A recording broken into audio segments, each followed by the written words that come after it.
Okay.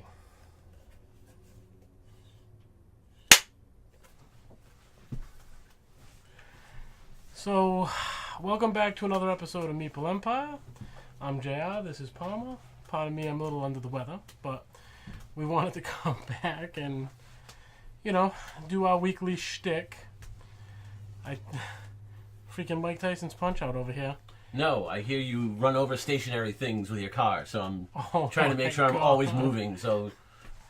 It was a ninja bush, for Christ's sakes, okay? Less than a minute for that joke to work.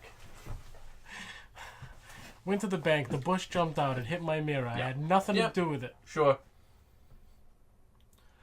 Alrighty then, did you take care of your homework? You check out Castlevania? I took care of my homework, I checked out Castlevania, I also read all of the thousands of comments we got on the last video. Even if they're not underneath the video, trust me, we got thousands of comments. So, I went ahead and helped out everyone. So, people thought you were a little quiet. So, I have cue cards now, so you don't actually have to say anything. I can just put this right up. It's nice that you think I look good, but, that's kind of unprofessional. You can just keep saying, Palmer, you're right, all the time. Fuck off. What do you think of Castlevania? So, there are, 24-minute episodes. There's only 4 in this season. Somehow, with a 4-episode season, they are dragging this storyline pretty slowly. The first 2 episodes, not a whole hell of a lot happens. Except, them burning Dracula's wife. And Dracula saying, I'm going to kill you all in a year. And then a year comes and he doesn't kill everybody. Well, he effectively killed everyone that was in the assembly. We don't know that. Okay, so you're not up to, you're a little disappointed. What did you think of the animation itself? The animation's good. It reminds me of game cutscenes. And I don't know if that's going to be good for the show. Like, I love game cutscenes, but I also just think, well, that's the best quality I can get for a game. I can get better quality for a TV show. I actually respect your opinion on this. I did really enjoy it. The Belmont and the bar, after we found out about, a sheep fucker? Yeah. That was a little much, but I enjoyed it for what it is. I mean, and nothing's called Castlevania. What the hell? Where's Simon? Not everything's about Simon. Everything is about Simon. Did you ever play a video game? Just because they had a game called His Quest does not mean anything else. Simon's Quest. But I feel like there is just so much that has happened in the last 24 hours and yet to happen in the next 24 hours that we have to move past Castlevania. Alright, so we're going to talk about George Romero dying? Tell me he didn't fucking die. Are you fucking shitting me? Yeah. 77 years old. What the fuck? 77 years old. The godfather of zombies. Yep. So, that being said... That fucking hurts right here. I know. So that being said, I mean... He's done other things than just the Living Dead movies. Yeah. But they're not nearly as well known. Like, he did... he was Creepshow. He was a lot of different things. That's right. He did Creepshow. I was thinking more along with Stephen King. I'm thinking more along the lines of what was the movie that they just redid a few years ago? The Crazies. Yep. Which was essentially just I haven't seen it, but it's essentially just a zombie movie, right? It's just crazy people instead of zombies. So he's well known for the Night of the Living Dead stuff, and without that, you don't have Walking Dead or a lot of the zombie craze that's come back in recent years. He did the initial 3 and then took a long time off in between and started to do more after that. So I've always been on record. I love what Night of the Living Dead does for the genre. But I've never really loved any of the other ones past Night of the Living Dead. Dawn of the Dead, I really liked the Zack Snyder treatment of it. But the last few, I just couldn't get into. But I know you're much more of a fan than I am, so... No, I gotta be honest with you. I think Land of the Dead, the first 20 minutes of Land of the Dead could arguably be the best zombie cinema ever put to film. That's the one on the island? No, Land of the Dead is when they had, I want to say it was New York, 3 walls and all the zombies had gone on and evolved. Okay. And then they go through the water, come into the town, and pretty much take over. But first 20 minutes of that film, arguably probably the best 20 minutes of zombie film ever laid to typical film. I don't think I've actually seen that one. Diary of the Dead. See, I didn't like Diary of the Dead. I liked the raw nature of it. I liked the political undertones he had, and then just like the karmic blast when when you finally see the zombie take a chunk out of the horse. Yeah.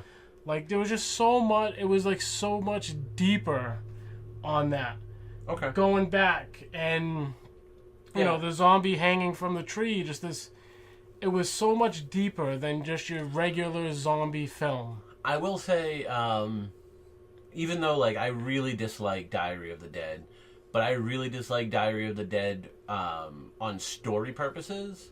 He was always really good with a visual, and he was always good at the shambling zombies being scary. Like his zombies, you can outrun. You can easily outpace them and get away from them. And he took that concept and still made it very scary, very frightening, and you know, and just kind of it made you feel cut off from the rest of the world with whatever else was going on. Like you didn't know if this was just a localized thing or if it was spreading. You know, they've kind of. No, he definitely crafted fear. I mean, yeah. Like I said, that one hurts in the goddamn heart, man. It's. And I know they just did he was just talking again. Someone, I know I had seen it in passing.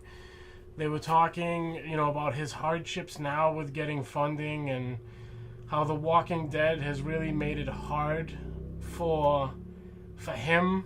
Really? To kind of move beyond, because again, you know, the big Hollywood treatment kind of crushed his films. You know, that's why Diary of the Dead was so refreshing. Diary of the Dead was an opportunity for him to go back to a film he would make. Right. You know, it was more of the independent, you know, treatment, which was refreshing to me because that was the film that George Romero would make. And Land of the Dead, you get a great film up to a point, and it's almost like you can physically see where George Romero ended and Hollywood took over. Okay. You know, and just really went over the top with it. Yeah. And I mean, he brought a bunch of people into the spotlight with him. Because wasn't Savini on the original? Like, I don't think it was his first movie, but that's the one that really that's what got him noticed by a lot of casual fans. I honestly, I believe so. Then he later on went in and directed a remake of Night of the Living Dead on his own. We got to move past this because I'm gonna go tear up and be like a bitch and shit. I mean, Jesus Christ, he pinched my wife's ass for Christ's sakes. Well, that's probably why he died. Could be. She got a big ass. Love the woman, Karma. but she got a big ass. This sucks because we're going for something that really kind of just crushed my soul to something that could have crushed your soul, but I hope didn't. Dude, the 13th Doctor. Yes, I'm so happy. Just so you know, that's my wife off screen who just heard the fact that she has a big ass. I'm probably going to be punished later. The face that does not look good. It's half mean and half sad. Like, she's processing George Romero dying and the fact that you made that comment. I'm leaving out the window, which does not exist in this room, apparently. So, the 13th Doctor. Great. What do you think? Are you on board? Like, I mean, I am on board. I am driving the train. Choo choo. for the record, never been a Doctor Who fan. Because you dislike great things. But the fact that something with the following of Doctor Who is now that you got to think that's a culture shock for all the men with small penises and I was already on. I've been following the reactions on Twitter, and while the people I follow have been positive about it, it's great seeing the small-minded people out there. One was complaining about how, and actually it was weird that it's kind of the same thing, but one was complaining about how characters getting cast outside of what people think they should be. And one of the references this person made was, if they had Nick Fury played by a white guy, I would get upset. I don't know. And Nick Fury was a white man for several years. Also in a great David Hasselhoff movie. As a strong supporter of female leads and my own cinema work, this actually might get me to watch and check out Doctor Who to see what all the fuss is about. I mean, I wasn't a huge fan of Capaldi. I'm really excited. I don't. This woman was in Broadchurch. Whitaker is her last name, and I know her first name begins with a J. I think it's Jessica, but I'm not 100% certain. Okay. She was on Broadchurch, which I guess was done by the new guy in charge of Doctor Who. So they've worked together in the past. So I don't know much of her work. She looks, the part looks right for her. I'm really happy they're doing this.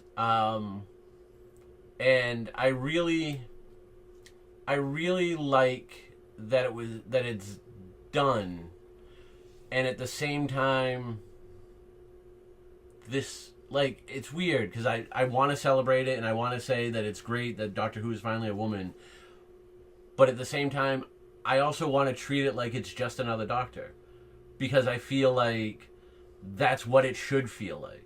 Well, no, I get that, and I mean, to be honest, I found Broadchurch through the Americanized version. Yes, they both starred David Tennant, right? Yes, they did an American series. Both starred David Tennant. I watched the American series. I enjoyed it just enough to want to look and see the source. Yep. As someone who finds themselves kind of drifting to BBC-style television anyway, when I found it, I watched it.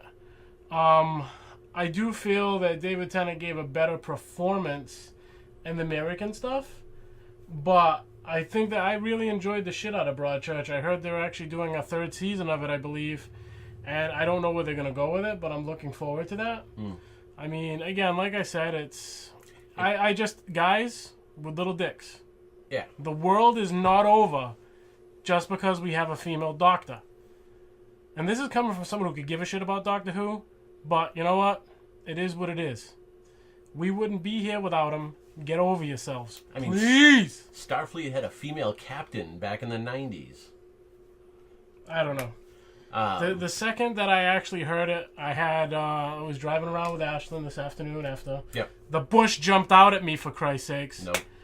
I had Ashlyn do a quick search while I was driving, and she was going over, I don't know if it was a Reddit, a subreddit, what it was, but the hateful shit that she was reciting to me, blown away. Mind blown. Like, is it that soul-crushing? Do you have so little to do with your lives that a woman doctor is just destroying you? Get out of your parents' basement, grow a set of balls. And get into the attic like us. This is what it is. We've gone up a few levels. So, the female Doctor Who I'm really excited about. D23, whatever the stupid name Disney gives their convention, was this weekend. Bunch of stuff. No real news came out of it. Bunch of stuff people already knew about, like David Tennant being Scrooge McDuck in DuckTales, which I'm super excited for. Not crazy about the animation or the look of the animation, but I really want to give it a shot. I loved DuckTales growing up. I think everyone did. But they did show new footage from Kingdom Hearts 3, which is coming eventually, maybe. So the new trailer has a little fight footage, and then has a little in-game footage of them on the Toy Story world. Okay, so I know you're all about comics and Disney and all this other shit. This is Square Enix that's involved in Kingdom Hearts? Yes. One of the best game companies. And yet Final Fantasy VII isn't coming for whoever knows with their remake.